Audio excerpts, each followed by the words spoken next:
Dios, al único y sabio Dios.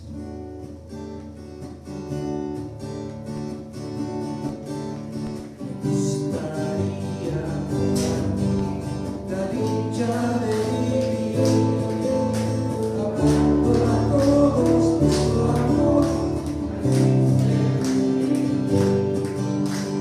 A su lado siempre iré, con él caminaré, siguiendo siempre a mi Señor, y así yo viviré en el aire de la vida.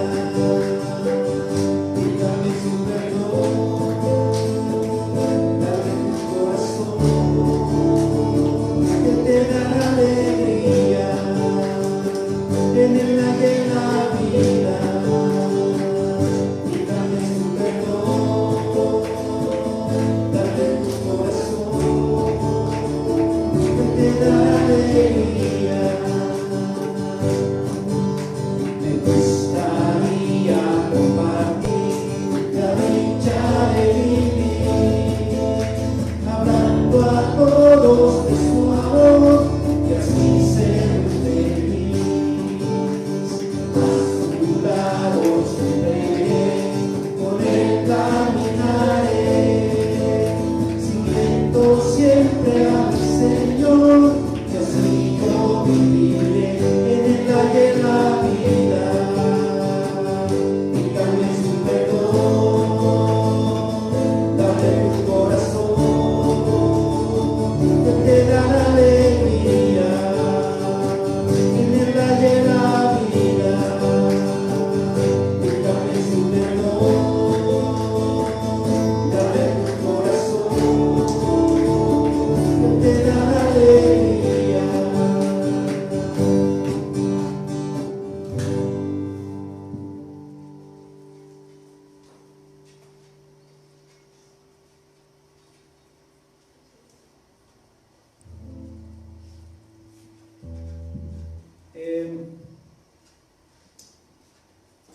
Algo que tal vez no se ha entendido bien, hermanos, es qué es seguir al Señor. En la mañana les envié una pequeña reflexión acerca de eso, y seguimos al Señor no por las cosas que haga en nuestras vidas, y también lo mencionábamos el día viernes. Seguimos a Jesús, a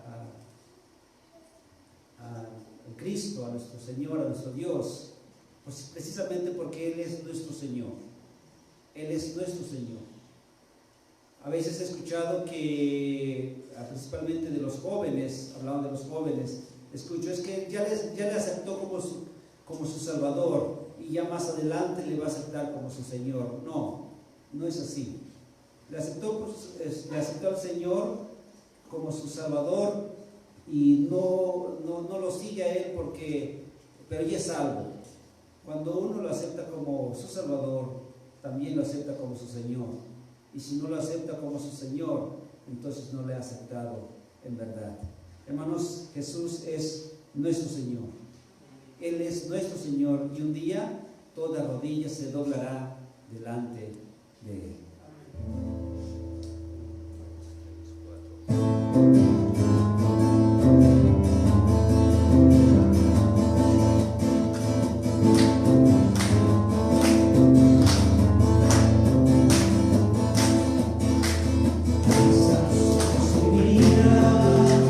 La cosecha está lista, el tiempo ha llegado, la mies está madura. Esfuérzate, sé valiente, levántate y predica a todas las naciones que Cristo es la vida y será llena la tierra de su gloria, se cubrirá.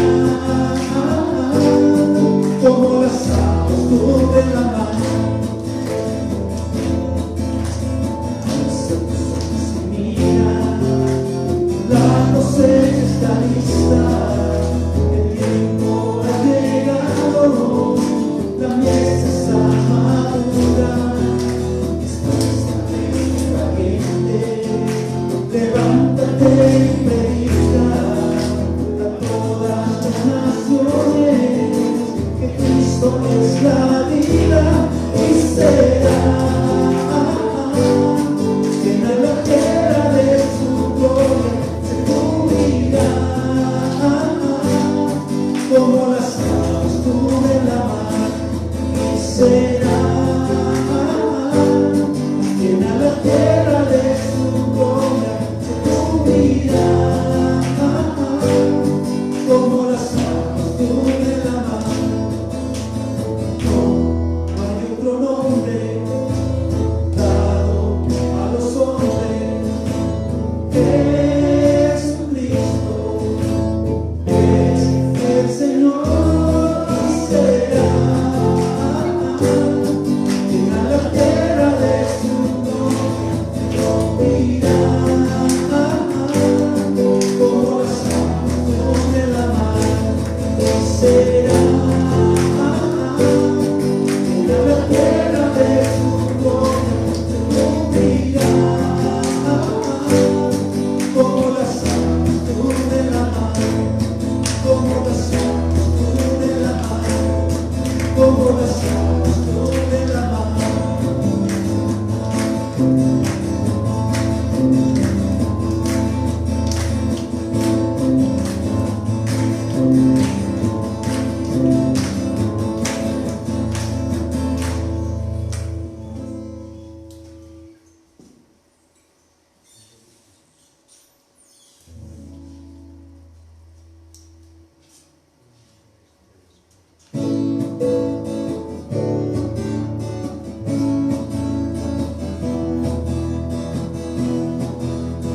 Demos a Jesús, demos a Jesús,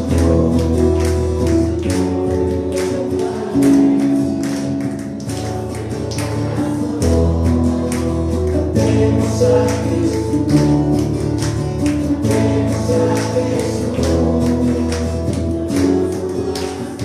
Jesús, Rey sobre toda nación, digno de Dios.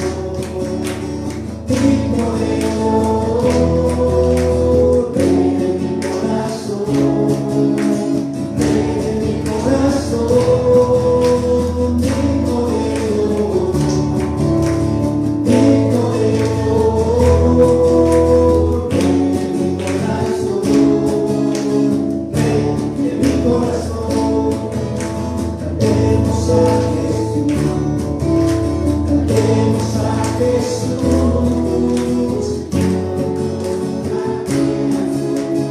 Dios de mi corazón, cantemos a Jesús, cantemos a Jesús, Rey sobre toda nación, digno de Dios, digno de Dios, Rey de mi corazón, Rey de mi corazón, digno de Dios, digno de Dios, Rey de mi corazón, Rey de mi corazón, eres el Rey de mi corazón, eres el Rey de mi corazón. Amén. Puede sentarse un momento.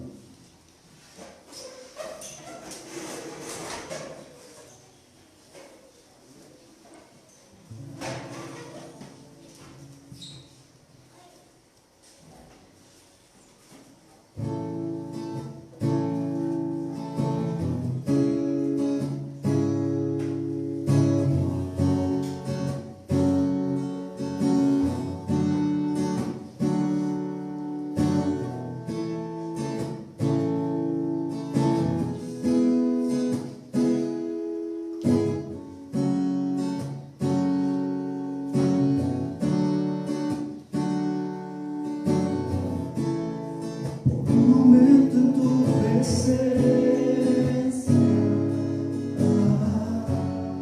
por un instante de tu amor, por un destello de tu gloria, por un minuto nada más, todo daría, no importaría.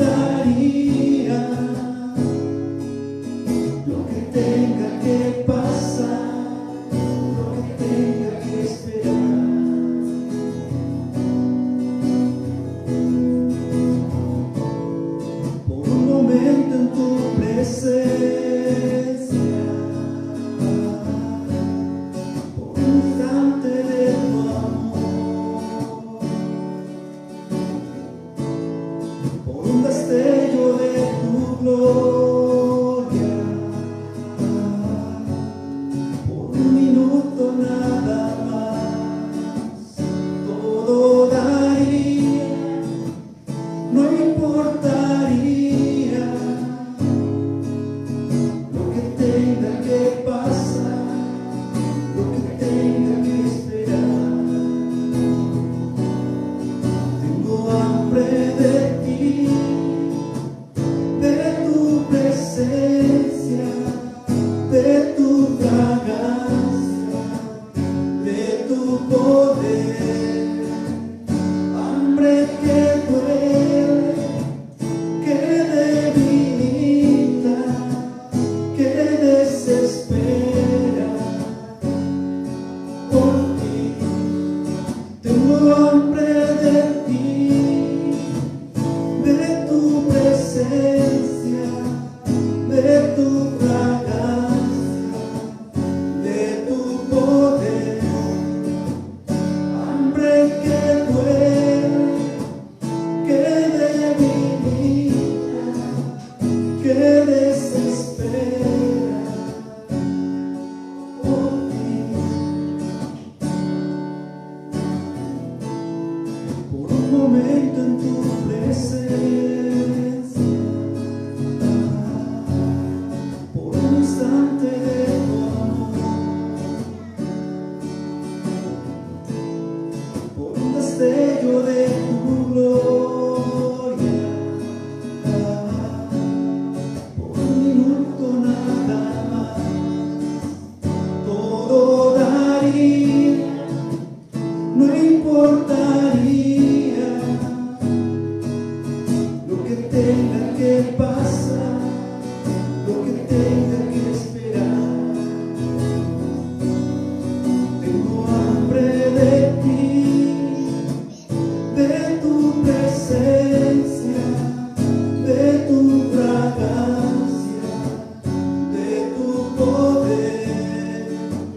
Hambre que duele, que debilita, que desespera por ti.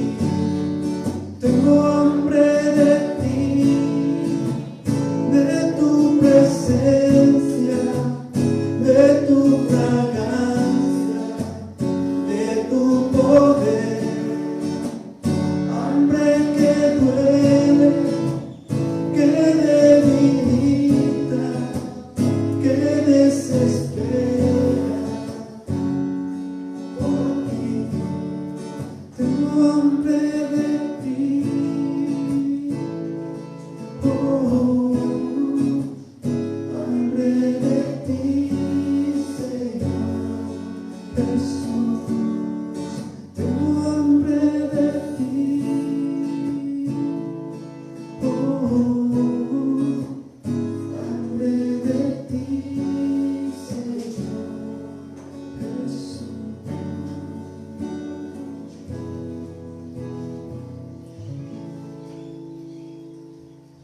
Vamos a terminar este tiempo de cantos. Puestos de pie, por favor, reconociendo que no hay ningún otro lugar que estar a los pies de nuestro Señor.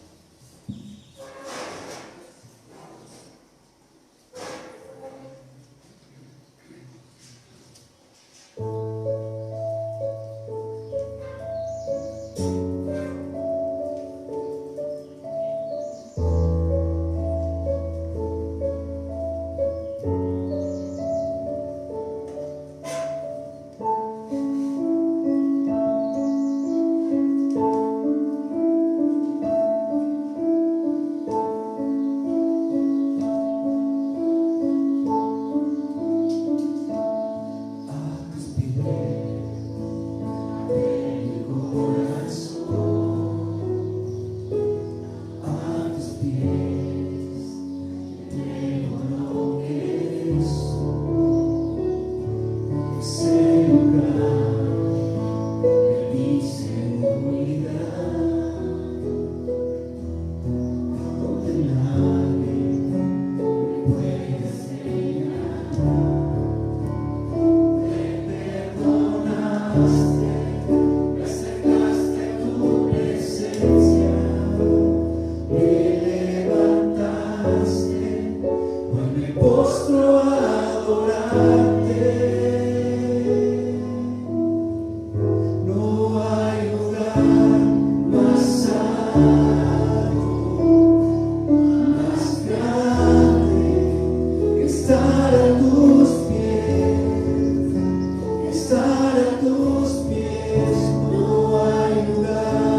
Gracia que nos permite estar aquí levantando estos cantos que honran tu nombre, que glorifican tu nombre y corazones que te agradecen, que te alaban. Bendito Padre, gracias en el nombre de Jesús. Amén. Pueden sentarse.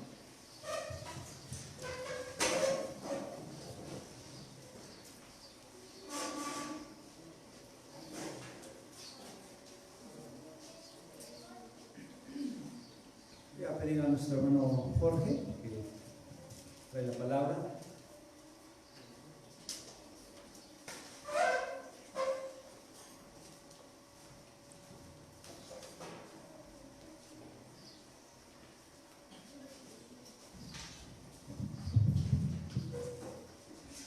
Buenos días, Dios les bendiga. Vamos a continuar con el estudio de la palabra de Dios. Recuerden que estamos en Mateo, capítulo 28.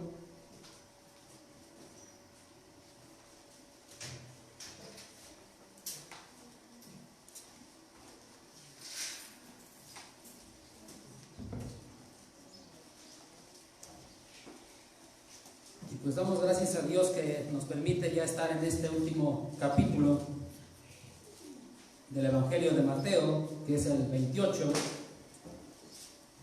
y pues esperamos en Dios que también nos permita terminarlo como los otros 27 anteriores, ya 27 capítulos anteriores. Y como bien sabemos, hay 4 evangelios, es la misma historia, diferente autor, misma historia, diferentes destinatarios, diferente enfoque, pero ambos se complementan entre sí y nos dan entonces como resultado la escena completa de la vida de nuestro Señor Jesucristo, el Salvador del mundo, aquí en la tierra. 4 evangelios que se complementan entre sí. Seguramente recordarán, la semana pasada nos dijeron el evangelio, cada uno de los evangelios a quién estaba dirigido, y el de Mateo está dirigido a los judíos. Entonces estamos en este evangelio, y desde el capítulo 21 de Mateo, vimos la entrada triunfal en Jerusalén, y se comienza a narrar la última semana de nuestro Señor Jesucristo aquí en la tierra. Todo lo que vimos desde el capítulo 21 es una narración continua que nos viene diciendo la última semana hasta el capítulo 21, que ya comenzamos la semana pasada, y nos viene explicando todo lo que sucedió en la vida de Cristo aquí en la tierra esa última semana, lo que comúnmente conocemos como el Domingo de Ramos hasta el Domingo de Resurrección. Entonces es lo que nos viene narrando, pero es necesario que nos preguntemos lo siguiente y reflexionemos un poco en esto. ¿Qué pasaría si Jesús no hubiera nacido en forma humana? Ahora, ¿qué pasaría si Jesús no hubiera aceptado la voluntad del Padre? ¿Qué pasaría si Jesús en su forma humana no hubiera muerto? ¿Se han preguntado esto alguna vez? ¿Qué pasaría si Jesús no hubiese sido sepultado? ¿Qué pasaría? ¿Y qué pasaría si Jesús entonces no hubiese resucitado y se hubiera quedado ahí en la tumba? ¿Alguna vez nos hemos preguntado esto? Y la respuesta lógica que seguro estoy que todos tenemos en la mente es que no seríamos salvos de la ira de Dios si estas cosas no hubieran sucedido. Pero hay una pregunta más todavía. ¿Qué pasa si aún mirando el poder de Dios, aún mirando todo lo que sucede y todo lo que hace en nuestras vidas, no creemos en Él? Ya vimos, las escrituras testifican que todo lo que hemos estudiado desde el capítulo 21 hasta el momento han sido realidades. Pero ¿qué pasaría si no creemos en Él? Si no creemos en esto, ¿qué sucedería? ¿Qué le sucede a las personas que niegan a Cristo? ¿Qué le sucede a las personas que niegan a Cristo a pesar de la evidencia de su deidad? ¿Qué le sucede a estas personas? ¿Cómo se les considera o cómo se les llama a las personas que no creen en Cristo? Incrédulos. Así nos hacemos referencia a este tipo de personas. Ahora, ¿qué le sucede a los incrédulos? Es decir, a aquellas personas que no creen en Jesús. ¿Qué le sucede? Dice la palabra de Dios en Juan 3:18 que el que no cree ya ha sido condenado. Simplemente por no creer ya ha sido condenado. Y lo dice claramente el versículo, porque no ha creído en el nombre del unigénito Hijo de Dios. Por no creer ya ha sido condenado. No, pero es que es bien santo, es bien buena gente, es buena persona. Por no creer ya ha sido condenado. Eso le pasa a los incrédulos. Eso es lo que está sucediendo con los incrédulos. La parte central de la culminación del Evangelio de Mateo, como lo vimos la semana pasada, es la resurrección de Cristo. La resurrección de Cristo es el hecho central de la historia redentora de Dios, y sin resurrección no hay salvación para los pecadores. La resurrección de Cristo debe de ser la piedra angular de la fe cristiana. Si no creemos en la resurrección, no creemos absolutamente nada. Si no hubiera resurrección de Cristo, todo lo que predicamos y hemos dicho desde el capítulo 1 de Mateo hasta el momento no sirve de nada. Y todo lo que tuvimos aquí fue pérdida de tiempo. Esto debe de ser la base de nuestra fe. Es una realidad, es algo que sucedió. Y debemos de entenderlo así. Esta es nuestra base en lo que sustentamos nuestra vida espiritual. Esta es nuestra situación en la que estamos viviendo. Porque Dios, por medio de la resurrección, nos da la vida eterna. Eso nos tiene que quedar muy claro. Y todo lo que predicamos y todo lo que decimos debe de estar centrado o debe de estar basado en esta realidad. Y eso tenemos que entenderlo muy bien. Para la gente del mundo que vive sin Cristo, que no ha aceptado a Cristo como Señor y Salvador, la muerte física de esa persona es el final de todo y ahí se acabó. Ya se murió y ya se acabó. Se acaba todo, no hay más. Pero para los creyentes, para el verdadero creyente, los que han aceptado a Jesús como Señor y Salvador, las dos cosas juntas ya nos las explicaron hace rato, los que pertenecen realmente a Dios, los que realmente son hijos de Dios, la muerte nunca será un final, sino que será un comienzo. Será esa puerta abierta que nos va a llevar a la vida eterna con Dios, estar en la presencia de Dios. En el momento que aceptas a Cristo, comienzas a vivir tu vida eterna, pero parte de esa vida eterna la estás viviendo aquí en la tierra. Pero cuando te mueras, tu vida eterna la vivirás con Cristo. Eso es algo que tenemos que valorar, que tenemos que analizar. En esto radica lo diferente de ser creyente o no ser creyente. Esto es lo que te hace ser diferente, no hay más. ¿Dónde estarás? En tu vida eterna.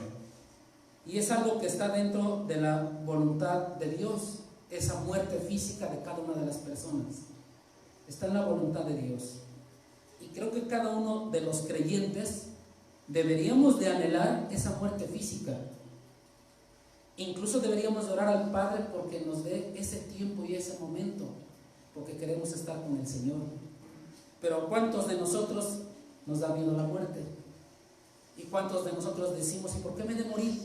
Si estoy bien sano y estoy muy bien. ¿Nomás porque tú dices me voy a morir?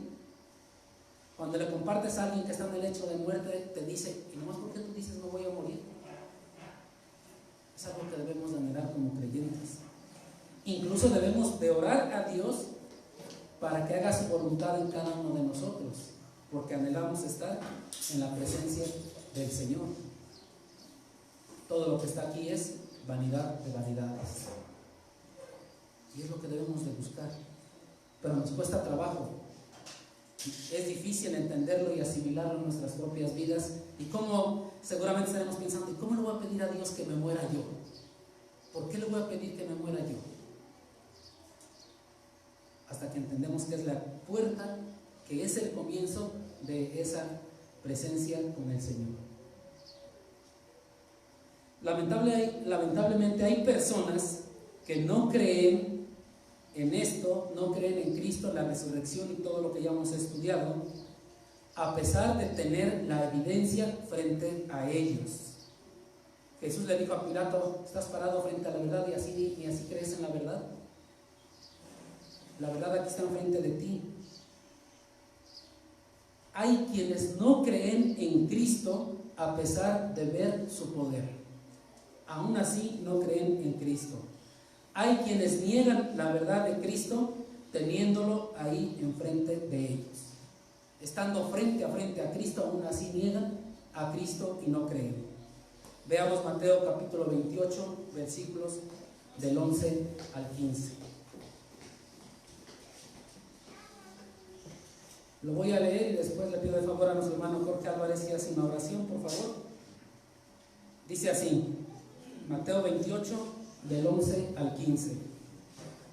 Mientras ellos iban, he aquí, unos de la guardia fueron a la ciudad y le dieron aviso a los principales sacerdotes de todas las cosas que habían acontecido. Todas las cosas que habían acontecido. Y reunidos con los ancianos, y habido consejo, dieron mucho dinero a los soldados, diciendo, Decid vosotros, sus discípulos vinieron de noche y lo hurtaron, estando nosotros dormidos. Y si eso lo oyere el gobernador, nosotros le persuadiremos y os pondremos a salvo. Y ellos, tomando el dinero, hicieron como se les había instruido. Este dicho se ha divulgado entre los judíos hasta el día de hoy. Hasta el día de hoy. Adelante, hermano. Padre, en esta hora te damos gracias, Señor, por este tiempo, Señor. Gracias, Padre bendito, por tu palabra que se nos va a compartir, Señor. Y dije, Padre bendito, a nuestro hermano que nos va a compartir tu palabra, Señor. Instrúyelo, Señor. Guíale, Padre bendito. Dale palabras, Señor, palabras de vida, Señor. Y que, Padre bendito, pues nosotros como receptores de tu palabra, Señor, estemos atentos, Señor, con un corazón agradecido, Señor, por una mente despierta, Señor, y así poder, Padre bendito, pues conocerte cada día más y más y enamorarte más de ti, Padre bendito. Te damos gracias, Padre bendito, por este tiempo, Señor, para que a ti sea la honra y la gloria en Cristo Jesús. Amén. Amén. Gracias, hermano. Y tal como lo vimos en este pasaje que acabamos de leer, está la incredulidad en su máximo potencial. La incredulidad en su máximo potencial va en contra de lo que humanamente, todos, consciente o inconscientemente, buscamos. ¿Qué es lo que buscamos todos consciente e inconscientemente? La satisfacción de nuestra propia vida.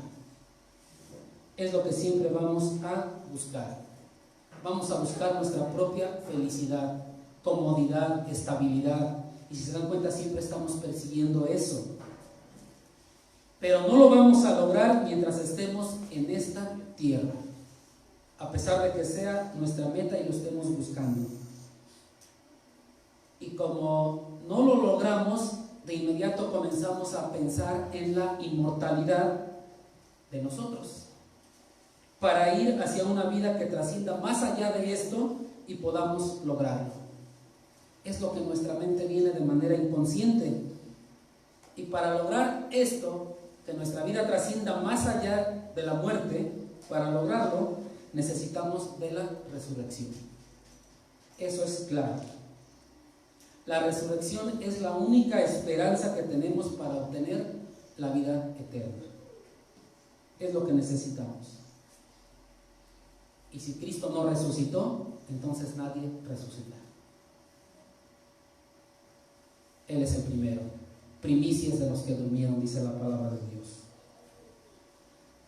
Y a pesar de todo esto, al igual que los guardias de este pasaje que acabamos de leer, hay quienes niegan la verdad de la resurrección. Siempre va a haber quien esté negando esta verdad. A lo largo de toda la historia siempre han surgido teorías o ideas con la intención de negar la resurrección. Siempre han existido con esta intención de negar de que Cristo resucitó, lo cual va en contra de la humanidad misma en primer lugar, porque la humanidad misma siempre busca su propia satisfacción, siempre lo va a buscar, siempre va a buscar felicidad, siempre va a buscar la mejoría en su propia vida, incluso va a buscar esa inmortalidad, siempre lo va a hacer así. Y pudiéramos echar un vistazo a la historia y siempre va a haber quien esté buscando la inmortalidad. Y hablan de muchos que supuestamente han sido inmortales y le buscan de una y de otra manera. Pero la inmortalidad únicamente se logra en Jesús, en nadie más, únicamente en Cristo Jesús.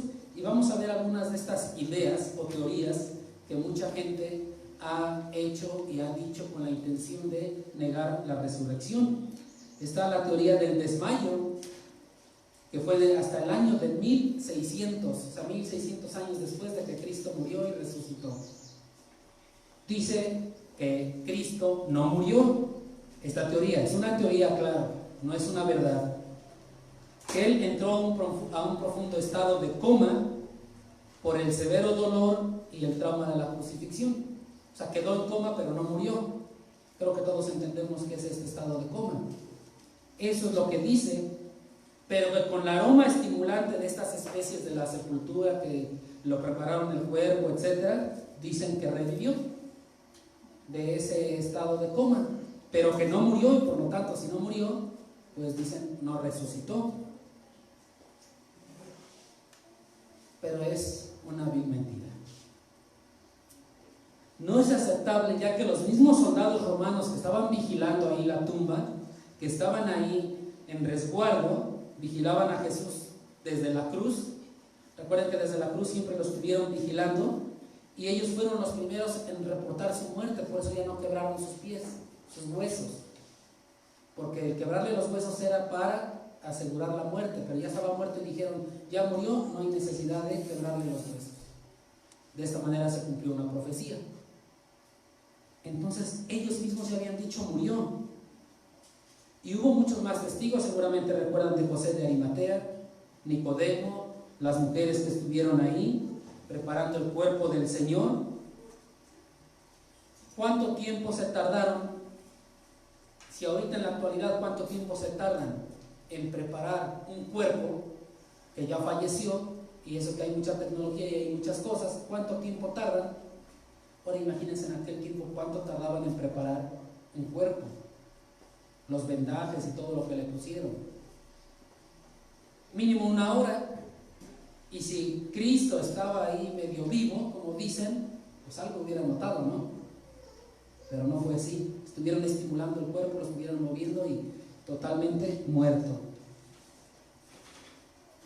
Ahora, para que esto sea cierto, de que Jesús tenía que sobrevivir a esos azotes, que ya nos explicaron cómo fueron y lo que tenían en las puntas y lo que le pasaba al cuerpo, y que incluso los órganos salían, los órganos del cuerpo, imagínense todo lo que pasaba, la pérdida de sangre por la flagelación, las heridas de las espinas de la corona, los clavos, la lanza y todo lo que le pusieron, los lienzos, aproximadamente 40 horas sin comer y beber. Todo esto tenía que haber soportado.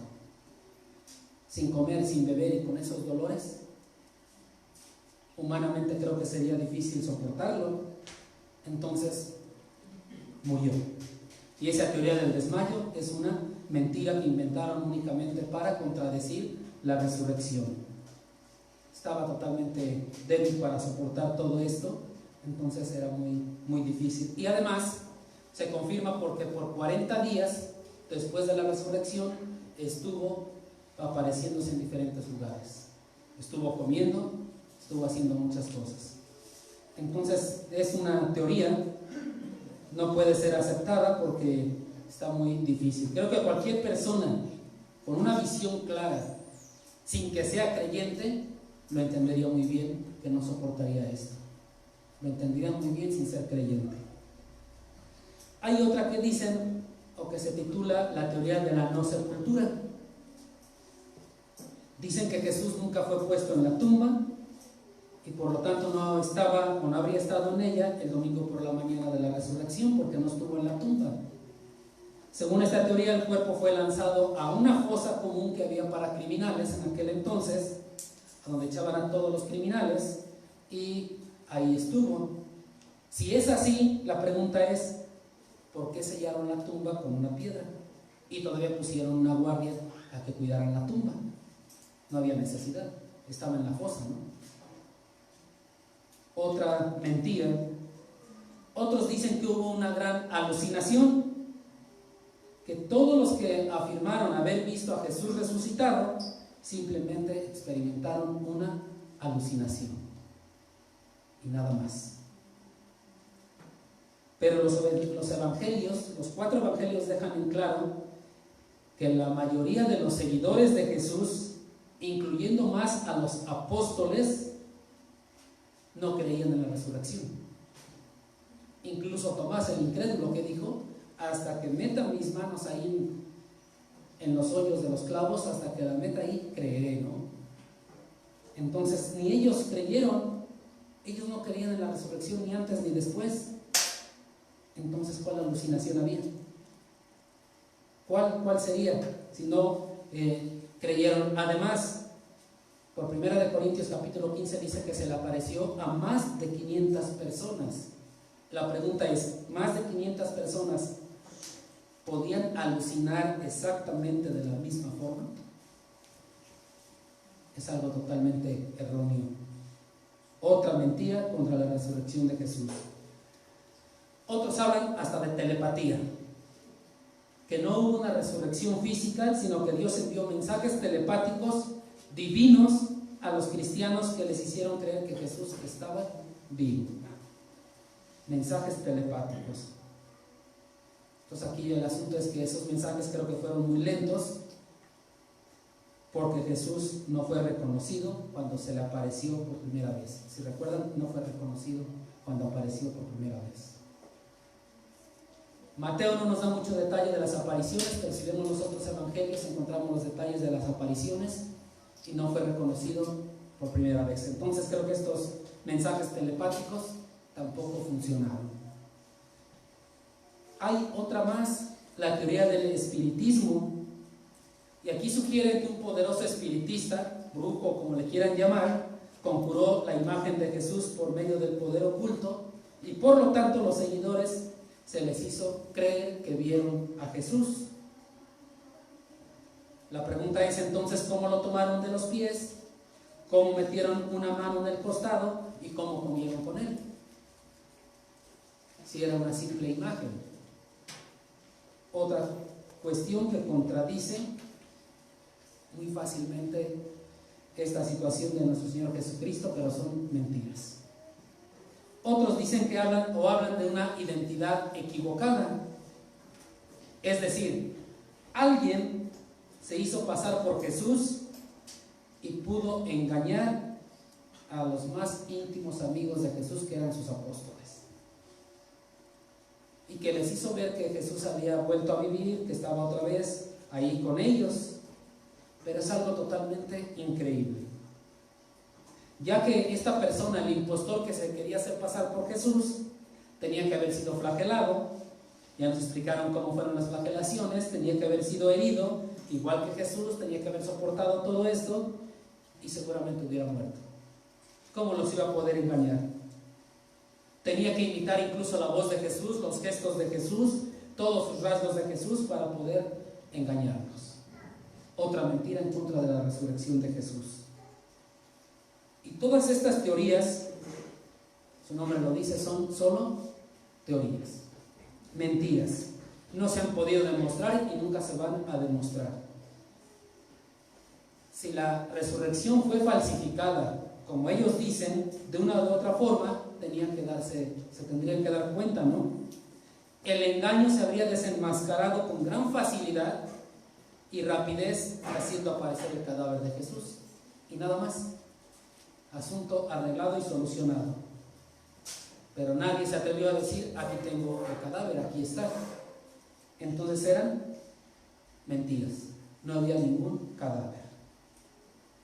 Y por lo tanto surge otra idea más fuerte, conocida como la teoría del robo. Sostiene que alguien se las arregló para robar el cuerpo de Jesús y esconderlo. ¿Dónde? No sé, pero lo escondió. Y es la única que intenta explicar ese cuerpo desaparecido de Jesús. Los únicos que pudieron tener el motivo para robar el cuerpo de Jesús eran sus propios discípulos, pero tampoco creían en la resurrección. Tal vez ellos querían tratar de hacer cumplir la predicción de Jesús de que resucitaría al tercer día, pero no lo creían. ¿Qué necesidad tenían de robarlo? Y como lo leímos en el pasaje, la mentira era decir que ellos lo habían robado. De los 4 evangelios, Mateo es el único que hace esta narración que tenemos en los versículos del 11 al 15. Si revisamos los otros 3 evangelios, no encontramos esta narración. Él es el único que habla de este episodio, y en el cual estamos viendo esa incredulidad a su máximo potencial. Una fuerte incredulidad. Pero esto nos sirve como una apologética muy rica, muy convincente de la resurrección de Jesús, nuestro Señor y Salvador. Esto nos sirve para esto. para poder compartir y predicar el Evangelio. Vamos a ver cómo sucedió esto. Dice el versículo 11, mientras ellas iban, ellas eran las mujeres de las cuales se habló en los versículos 5, 7, 8, 9 y 10 del capítulo 28. La semana pasada nos hablaron de estas mujeres. Obedientemente iban de camino para dar a los discípulos el mensaje del Señor para que se uniesen con Él en Galilea. Eso era lo que se les había encomendado a las mujeres.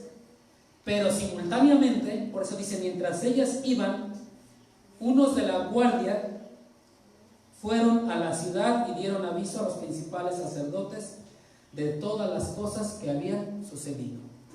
Simultáneamente, ellas iban a un lado y los guardias iban a otro lado. Al mismo tiempo, cada quien iba a lo suyo. Si se dan cuenta, estamos teniendo ahora dos ideas, dos lugares totalmente diferentes. Diferentes personas, eran mujeres y eran los de la guardia. Diferentes destinatarios, unos iban a los apóstoles y otros iban a los principales sacerdotes. Ambas tenían diferente énfasis, pero era la misma información. Iban a decir lo que había acontecido, pero con diferente énfasis. Ambos grupos de personas estaban perplejos con lo que estaba sucediendo, unos para bien y otros para mal. Unos, más bien dicho, unas para creer y divulgar la verdad acerca de la resurrección, y los otros para no creer y ser usados en acallar una verdad tan grande y sostener una mentira. Era la misma información, pero diferentes énfasis, diferentes personas, diferentes destinatarios. Iban a lo mismo con la misma información. Ahora es importante resaltar que de la guardia únicamente fueron algunos. Ya les habían dicho cuántos soldados componían una guardia, ¿no? ¿Cuántos eran? Entonces nada más fueron algunos, eran algunos que iban como representantes para evitar llamar la atención y que la noticia no le llegara a Pilato. La noticia no le podía llegar a Pilato. Los soldados le tenían miedo a Pilato. No le podía llegar la noticia, entonces fueron algunos cuantos. No dice número, se sugiere que fueron aproximadamente una docena de soldados a dar la noticia. ¿Por qué? Si le llegaba a Pilato esta información, por dejar su servicio y no cumplir su tarea de evitar que robaran el cuerpo de Jesús, los iba a arrestar de inmediato a Pilato, a toda la guardia. Incluso podían ser ejecutados por no cumplir su servicio. Y creo que los militares entienden muy bien esto de las ordenanzas de cumplir un servicio, ¿no? Entonces podían ser hasta ejecutados. Prudentemente acudieron a los principales sacerdotes y no a Pilato. Su jefe era Pilato, pero ellos fueron con los principales sacerdotes. Le tenían temor, le tenían miedo a Pilato, pero había algo que los justificaba. Temporalmente Pilato los había puesto al mando de los principales sacerdotes, pues les dijo: tomad una guardia, y los puso bajo el mando de los principales sacerdotes. Ahora, ¿qué informaron? ¿Qué informaron estos de la guardia? Dice el versículo: todas las cosas que habían acontecido. Informaron todas las cosas que habían acontecido. ¿Qué quiere decir? Ellos no ocultaron nada. Todas las cosas que habían acontecido. ¿Qué aconteció? Un gran terremoto. Un ángel descendió, removió la piedra, se sentó sobre ella, incluso que ellos temblaron y quedaron como muertos. Por eso dicen que informaron todas las cosas que habían acontecido. Ellos no trataron de explicar lo que había sucedido, solamente informaron. Solamente dijeron lo acontecido. Posiblemente los principales sacerdotes se enteraron de la resurrección de Jesús mucho antes que los discípulos. Eran soldados, se trasladaban rápido. Y a ellos no les convenía que Pilato se enterara de que el cuerpo ya no estaba. Temían por sus propias vidas. Posiblemente ellos se enteraron antes, ¿no? Si todo esto vieron los soldados, toda la guardia vieron esto, ¿cuántos ¿Están componiendo una guardia? A ver si pusieron atención en los anteriores. ¿Sí recuerdan cuántos soldados componían una guardia? ¿No? Ya se los dijeron, ¿eh? ¿100 o 200? 600. 600 personas que vieron esto. 600 personas que estuvieron viendo todo. Lo lógico es que estas 600 personas creyeran en Jesús, y si creían en Jesús iban a ser salvos. Eso era lo lógico, pero no fue así.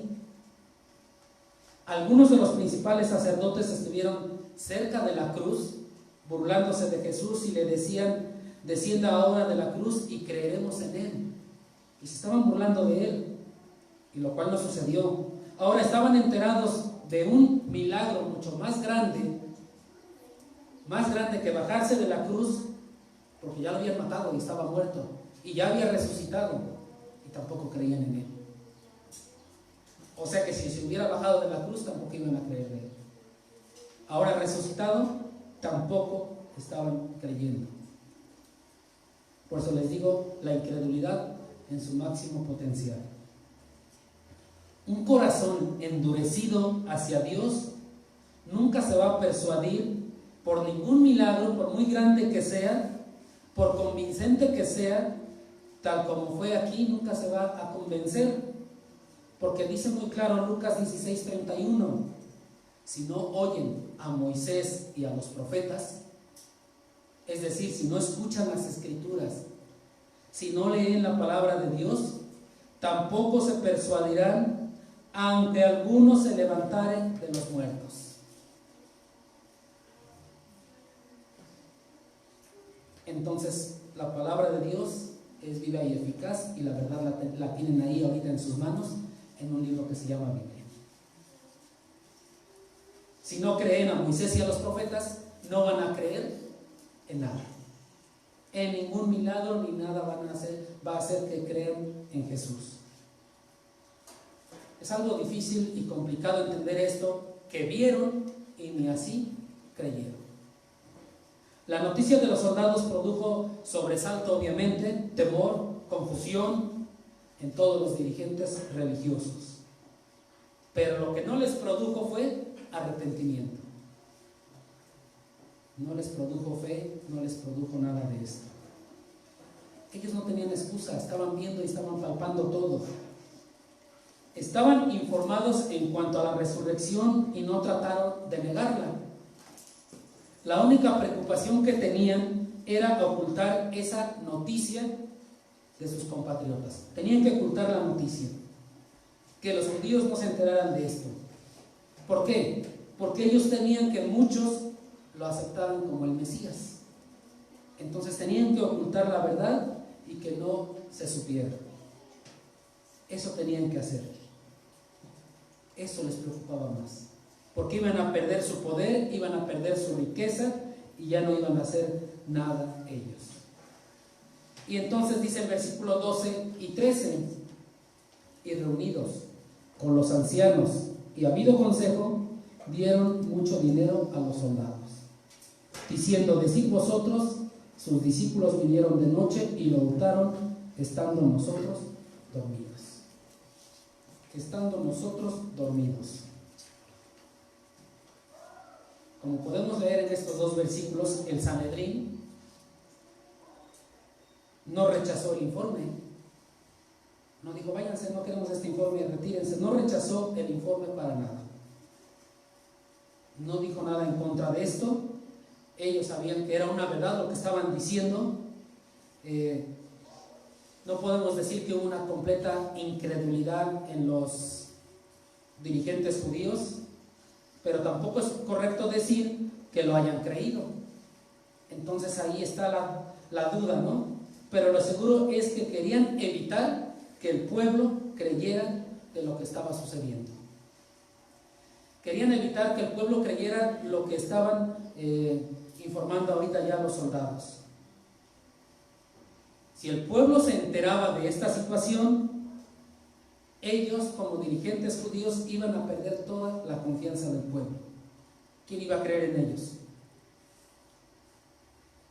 Por lo tanto, el Sanedrín aprueba 3 cosas o 3 puntos aquí con lo que les dice.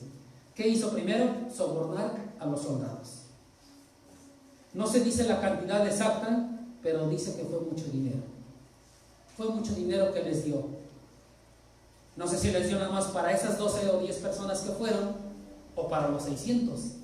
Pero imagínense la cantidad que tuvieron que haber dado, ¿no?, para poder sobornarlos. Era la representación de la guardia, los que fueron. Entonces no sabemos si nomás para ellos o para todos, pero de que era una suma muy grande, lo era.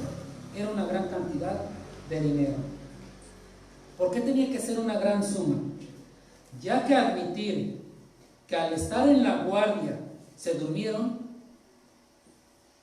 en lugar de estar atentos y vigilando, era la muerte para ellos.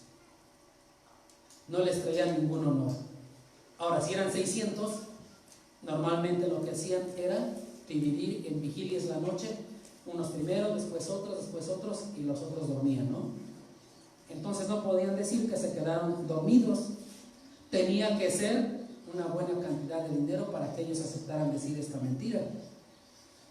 Entonces, estos miembros del Sanedrín no dudaron para nada en darles una gran cantidad de dinero. Los sobornaron. El otro punto era propagar una mentira acerca del cuerpo. Muchas veces hemos escuchado hablar de milagros y a veces nos vamos con la idea, y más en la tradición de nuestra cultura mexicana, nos vamos con la idea de que sí fue un milagro. Y es que allá en un comal apareció esto, y es que allá en el árbol cayó un rayo y apareció esto, etc. Pero hay una característica que tienen los milagros, y es la que nos va a ayudar a definir si eso es cierto o es mentira. La característica de los milagros es que siempre deben de ser en público. Es decir, el testigo no es una sola persona, tienen que ser varios. De 2 en adelante ya es plural y ya es en público. Porque si lo digo yo, pues es un chisme que me estoy inventando y ya, ¿no? Pero si están 100, 300, 400 o 600, alguien tiene que decir no es cierto eso, ¿no? Entonces la característica de los milagros es que deben de ser en público. Eso sí, siempre. Entonces, quienes vieron lo relatado de los versículos del 1 al 10, que la semana pasada se estudió, fueron los soldados, porque ya había una guardia que estaba ahí. Ellos sabían la verdad, pero también eran los candidatos obvios para propagar todo lo contrario, y por lo tanto fueron sobornados. Fueron sobornados para afirmar que los discípulos vinieron de noche y lo ocultaron estando nosotros dormidos. Dice el versículo 13. Todos sabían que eso no era cierto y tuvieron que inventar esta historia falsa y absurda, porque sabían que no era cierto. La incredulidad estaba en su máximo potencial. Habían visto grandes milagros, pero ellos seguían en eso. Palparon el milagro, lo vieron. Es más, no solamente vieron el poder de Dios, sino que lo sintieron, porque dice que temblaron. Entonces lo sintieron, pero aún así no creyeron. Prefirieron ser sobornados y decir una gran mentira en contra del Evangelio. No quisieron testificar para bien. Ahora, el asunto era proteger a los soldados de las posibles represalias por parte de Pilato, y lo vemos en el versículo 14. Si esto lo oyere el gobernador, nosotros le persuadiremos y os pondremos a salvo. Vean, les preocupaba ser salvos más de un hombre que de la ira de Dios, y los pondremos a salvo. ¿Por qué? Los soldados sabían que Pilato, al enterarse de esto y que ellos se habían dormido y etcétera, los iba a hacer ejecutar. Porque un soldado no podía hacer esto, dejar su servicio y dormirse. Entonces, si se enteraba que el cuerpo de Jesús fue robado mientras ellos dormían, pues les iba mal como soldados. Y era una mentira dicha por ellos mismos, es decir, se estaban echando la soga al cuello ellos mismos. Sin embargo, los dirigentes judíos estaban seguros de poder persuadir a Pilato y ponerlos a salvo de Pilato. Eso era la intención. Ya lo habían hecho anteriormente. Si revisamos Mateo 27, versículos 23 y 24, ¿qué hizo Pilato? Mateo 27, un poquito atrás, versículo 23 y 24. Y el gobernador les dijo: pues, ¿qué mal ha hecho? Pero ellos gritaban aún más, diciendo: sea crucificado. 24. Viendo Pilato que nada adelantaba, sino que se hacía más alboroto, tomó agua y se lavó las manos delante del pueblo, diciendo: inocente soy yo de la sangre de este justo, allá vosotros. ¿Vieron cómo lo persuadieron a Pilato? Con el poder que él tenía y dijo era inocente, él decía: aquí se acaba todo y asunto arreglado. Pero ahí está el poder de la persuasión.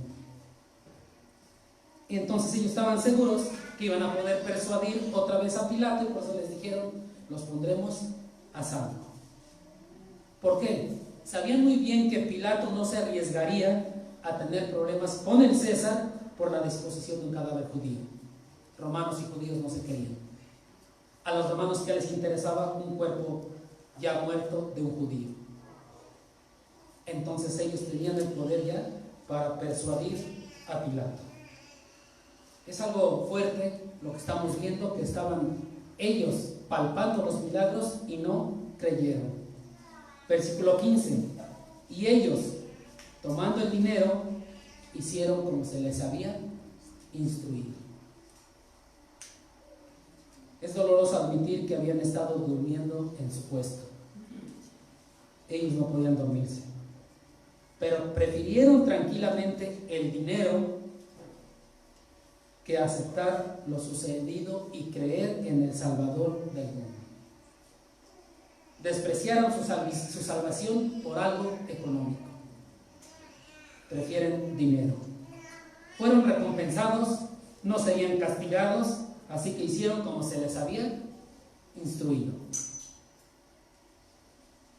ir a divulgar una mentira.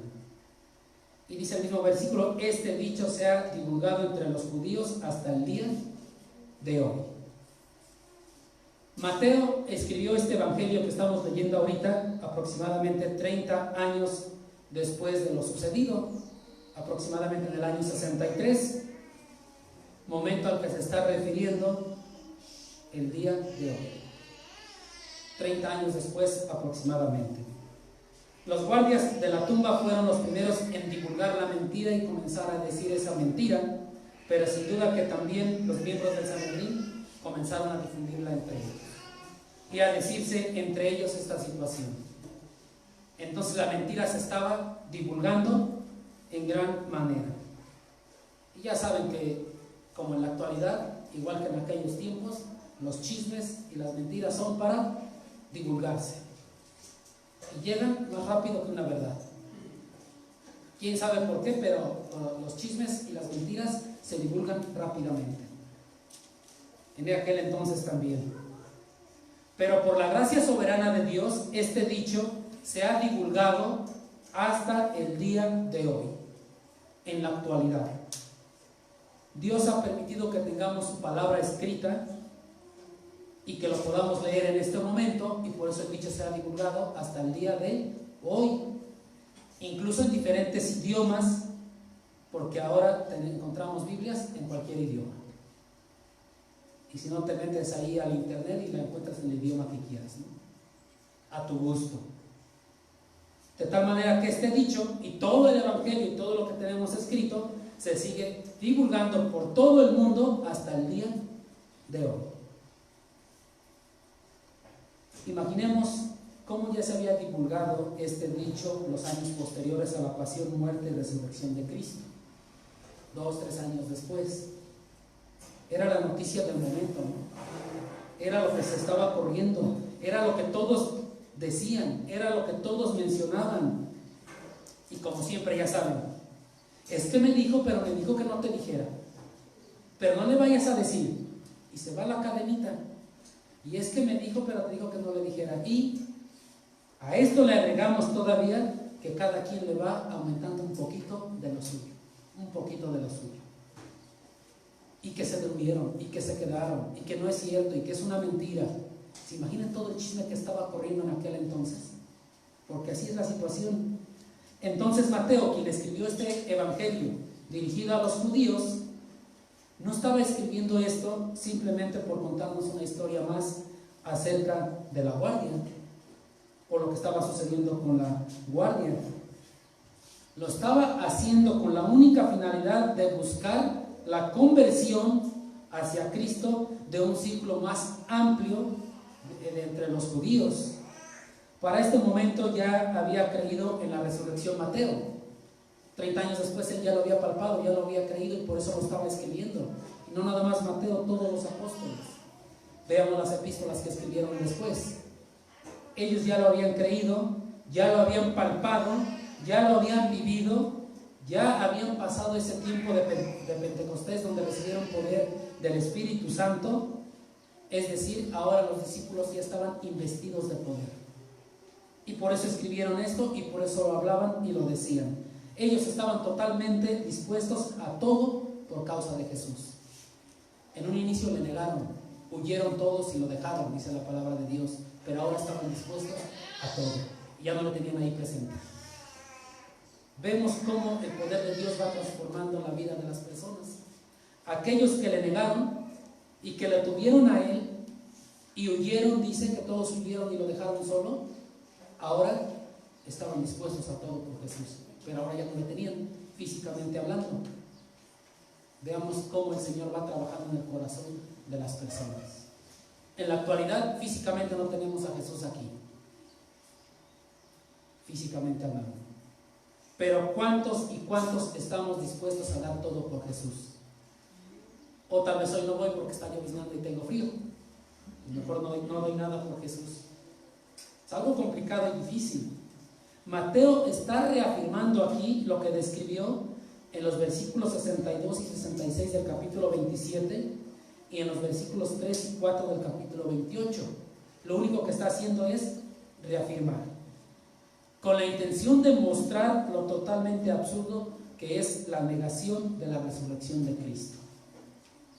Y esto nos debe de servir como inspiración para dar a conocer el mensaje de salvación. Es decir, la resurrección del Hijo de Dios debe de ser proclamada únicamente por corazones que han aceptado a Cristo como Señor y Salvador. Por ellos tiene que ser propagado. Los soldados propagaron una mentira, a pesar de que palparon la verdad del Evangelio. Si tú te dices ser cristiano y no propagas el Evangelio, no lo haces, entonces nada más te estás diciendo ser cristiano, pero no lo eres. Y no tiene caso que te digas ser cristiano, porque muchas veces es mal testimonio para Cristo. Esto es algo digno que debemos de analizar en nuestras propias vidas. ¿Cuánto compartimos el Evangelio? ¿Cuánto lo hacemos? Ejemplos muy comunes: me voy a la Ciudad de México en el camión y en lugar de compartir el Evangelio al que va a mi lado, me duermo.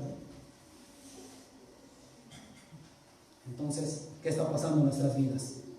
Cristo no iba a permitir que los incrédulos, los soldados, predicaran el Evangelio. No lo iba a hacer. Claro que en su soberanía y en su poder lo podía hacer, pero no lo iba a permitir. Estos soldados de la guardia que vieron el poder de Dios, que lo palparon, tenían todo ahí a la mano para creer, no creyeron. Simplemente no creyeron. Por lo tanto, no son nadie para compartir las buenas nuevas de salvación. Y las buenas nuevas de salvación las debe de compartir el creyente. Nada más el creyente. Como nos podemos dar cuenta, evidencia de la resurrección la suministra el mismo dicho que la niega. Este dicho que estaba negando la resurrección estaba dando evidencia de la resurrección. Y esto nos lleva a indagar cuándo hacemos las cosas nosotros, qué hemos hecho, y seguramente recordarán su pasado antes de Cristo cuando éramos escépticos. Y alguien venía y nos compartía del Evangelio y le poníamos peros, peros y peros. Y todo lo que nos decían tratábamos de atacarlo con otra cosa y decir que no, y tratar de negarlo y tratar de buscar que lo que me estás diciendo es una mentira. Y por querer negar, preguntábamos y preguntábamos. Nosotros con la intención de encontrar contradicciones, pero el resultado es una firme convicción al ir reafirmando en lugar de negar. Y los resultados los vemos en las iglesias con creyentes totalmente genuinos. Y por ejemplo, hay un ejemplo muy grande, muy palpable, seguramente han escuchado hablar alguna vez de Josh McDowell. Pueden leer su libro titulado Evidencia que exige un veredicto. Este personaje estuvo en contra de Cristo por todos los medios, y con tal de negar a Cristo se dedicó a estudiar, a profundizar tanto la Biblia, libros históricos y etcétera por todos lados, que terminó creyendo y hasta hizo un libro ahora, porque Dios va haciendo la obra en los creyentes. Si la historia de los soldados hubiera sido verídica, lo que ellos estaban mintiendo, sin duda alguna y con poca dificultad los dirigentes judíos pudieron haber hallado el cuerpo robado. Tenían una guardia, ¿no? 600 soldados que ahora les vete a buscar, entrenados para matar y golpear, amenazar a las personas para que dijeran dónde está el cuerpo. No era difícil. Contaban en este caso con ellos y lo podían hacer muy bien, pero no lo hicieron. Roma estaba apoyándoles. Habría sido totalmente imposible que los 11 apóstoles, hombres letrados, en ese momento con dolor, todavía incrédulos de la resurrección de Cristo, hubieran tenido éxito en esconder el cuerpo. ¿Cómo lo iban a hacer? No lo iban a hacer. Iba a ser muy, muy difícil. La manera más sencilla de haber refutado la resurrección era localizar el cuerpo y exhibirlo. Pero no lo tenían. ¿De dónde lo iban a tomar? Y que el mundo lo viera, ¿no? Así como la crucifixión querían que todos lo vieran, igual el cuerpo. Pero no fue así.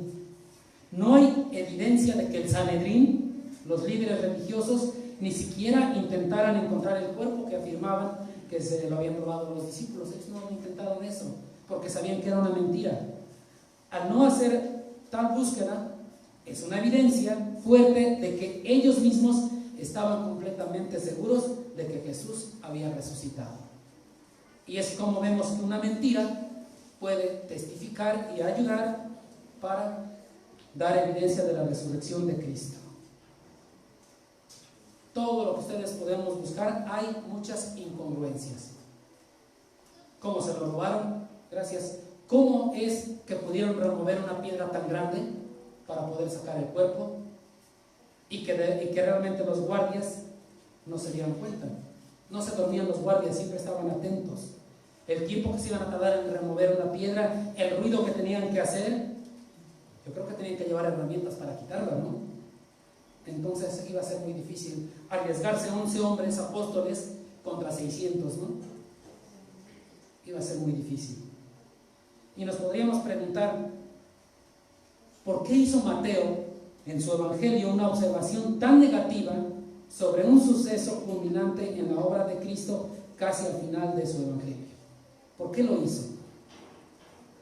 Si se dan cuenta, creo que este pasaje es más largo que las palabras finales de nuestro Señor Jesucristo en la Gran Comisión, en los versículos que siguen del 16 al 20.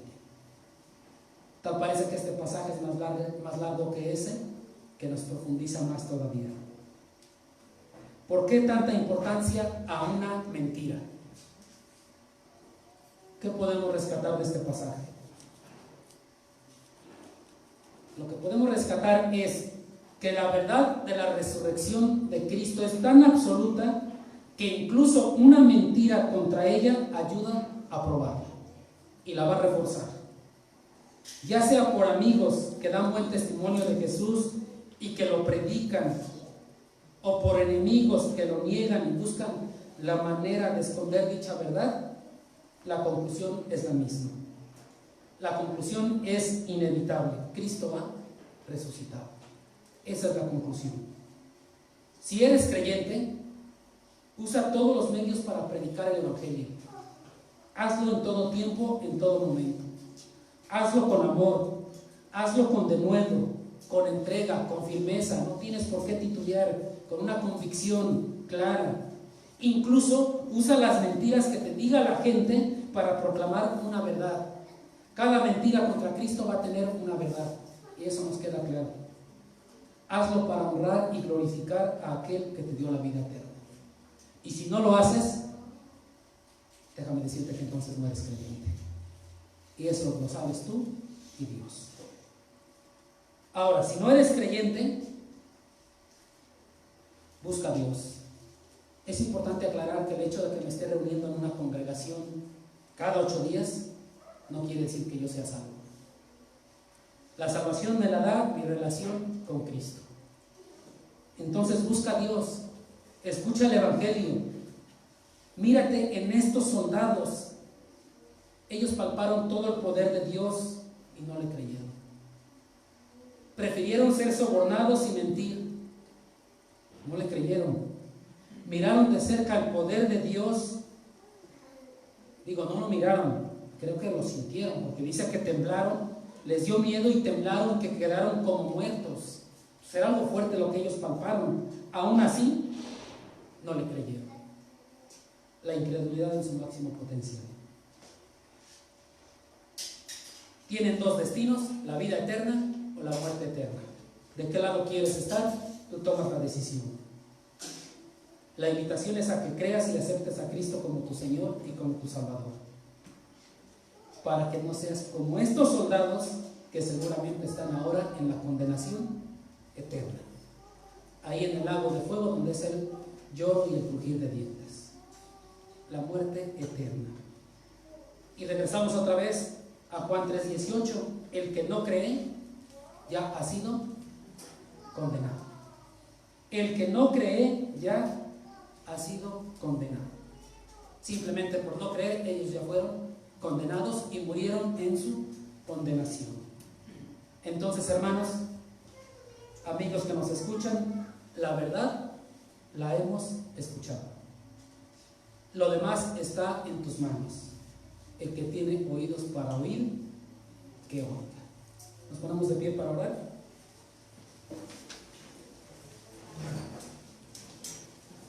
Padre Santo, en esta tarde te damos gracias porque una vez más nos permites estudiar tu palabra, conocer más de ti, Padre, y lo hermoso de esto es ver cómo las mentiras también son para proclamar el Evangelio, también sirven para darte la honra y la gloria. Padre, te pido que como creyentes nos ayudes y nos des la fortaleza para poder honrar y glorificar tu santo y bendito nombre, compartir el Evangelio, y si no somos creyentes también que nos permitas escuchar estas palabras para poder aceptarte como Señor y Salvador, Padre.